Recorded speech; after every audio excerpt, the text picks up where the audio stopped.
Students to our today's new video. आज हम पढ़ने वाले हैं माल्डी के बारे में, यानी matrix associated laser desorption ionisation.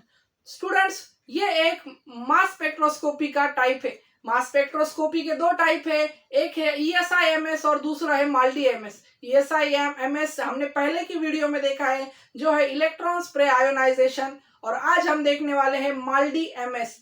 माल्डी MS का फुल फॉर्म उसके नाम में ही उसका पूरा प्रोसेस छुपा है दोस्तों।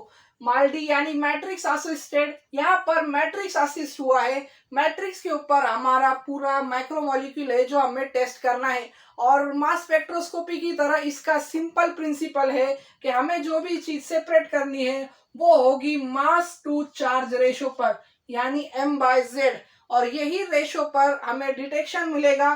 पर दो प्रोसेस अलग है। ESIMS का प्रोसेस अलग था, इसका प्रोसेस अलग है, और दोनों ही बहुत इजी है डिटेक्शन करने के लिए कि कौन सा मॉलिक्यूल का मास कितना है और उसके ऊपर चार्ज कितना कैरी कर रहा है।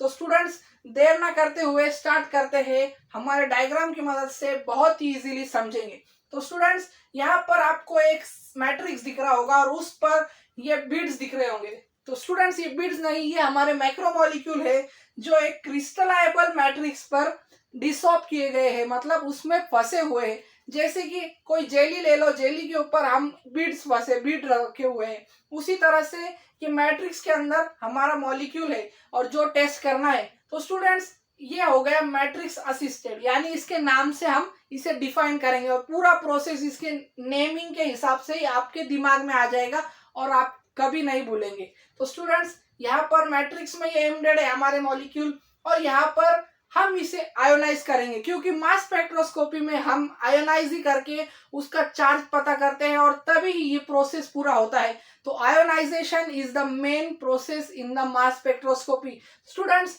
लेजर बीम की मदद से हम आयोनाइज करेंगे, और लेजर बीम इतनी पावरफुल होगी कि कुछ मिली सेकेंड के अंदर ये उस पर गिरेगी और वो आयोनाइज कर देगी। और जैसे ही हमारे मॉलिक्यूल्स आयोनाइज हो गए स्टूडेंट्स, वो आगे बढ़ना स्टार्ट करेंगे, क्योंकि अभी तो ये फंसे हुए थे मैट्रिक्स के अंदर। और स्टूडेंट्स, ये पूरा जो आप प्रोसेस देख रहे हैं स्टूडेंट, ये पूरा प्रोसेस एक वैक्यूम के अंदर हो रहा है, और वैक्यूम के अंदर जैसे ही आयोनाइज होंगे मॉलिक्यूल, वो फ्री फ्लाइट करेंगे, यानी वो उड़ने लगेंगे, और ये उड़ते उड़ते यानी वो मूवमेंट करेंगे, एक्सेलरेट होंगे। और जैसे ही आयोनाइज हो गए तो ये फ्री है, और जो जितना भारी होगा वो उतना पीछे होगा, और जो जितना हल्का होगा वो उतना आगे होगा। ये भी उसका एक प्रिंसिपल है कि जो जितना लाइटर मास, जिसका छोटा मास होगा, वो उतने जल्दी डिटेक्टर के पास जाएगा, और जो जितना भारी होगा वो उतना लेट डिटेक्ट होगा। पर एक मॉलिक्यूलर मास वाले हम कैसे डिफरेंशिएट करेंगे? तो वो हम डिफरेंशिएट करेंगे चार्ज के बेसिस पे। तो स्टूडेंट्स, ये आयोनाइज हो गए, अब ये फ्री फ्लाइट के मदद से आगे जा रहे हैं। किसकी मदद से? फ्री फ्लाइट, क्योंकि ये पूरा वैक्यूम के अंदर है, और ये धीरे धीरे धीरे आगे जा रहे हैं। क्या कहते हैं स्टूडेंट्स?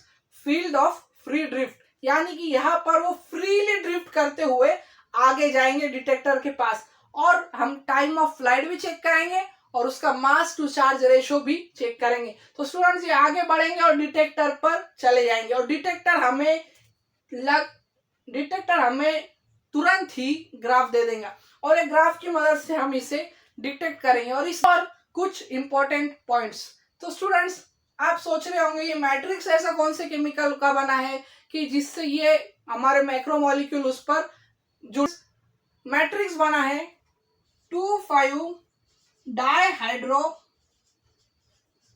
बेंजोइक एसिड का, और इसी का ज्यादातर इस्तेमाल होता है मैट्रिक्स के अंदर, यानी मैट्रिक्स इसी का बना है, और ये एम्बेड करने के लिए। और फिर जैसे ही ये आगे जाएंगे, डिटेक्ट होंगे, उसके बाद हमें ग्राफ मिलेगा। और आप सोच रहे होंगे कि दो मॉलिक्यूल का मॉलिक्यूलर मास सेम है, जैसे कि हम एग्जांपल लेते हैं स्टूडेंट्स लाइसिन का या प्रोलिन का। तो स्टूडेंट्स, अगर उनका मॉलिक्यूलर मास 1500 हुआ या 1700 मॉलिक्यूलर मास है, तो ये सब तो एक ही जैसे डिटेक्ट होंगे? नहीं स्टूडेंट, यहाँ पर हम उसके चार्ज के बेसिस पर सेपरेट करेंगे कि उसके ऊपर कितने चार्ज है, 2 चार्ज है, 10 चार्ज है, और उसी हिसाब से हमें पॉइंट भी मिलेंगे और पीक भी मिलेगा, और सेपरेशन भी उसी बेसिस से होगा। तो स्टूडेंट्स, ये था आज का माल्डी, यानी हमारा matrix associated laser desorption ionization, जिसमें हमने देखा कि कैसे हमारे मैक्रोमोलिक्यूल आयोनाइज होकर फ्री फ्लाइट कर डिटेक्ट होते हैं, हमारे ग्राफ बनता है और हमें इजीली कुछ मिनटों के अंदर हमारा मॉलिक्यूल जो हमें टेस्ट करना है उसका मास टू चार्ज रेशो पता चलता है और उसका टाइम ऑफ फ्लाइट भी, और इसी तरह से हम उसे इजीली डिटेक्ट कर सकते हैं, कैरेक्टराइज कर सकते हैं। और ये है बहुत ही यूजफुल टेक्निक है जो आज भी कई रिसर्च में यूज होती है।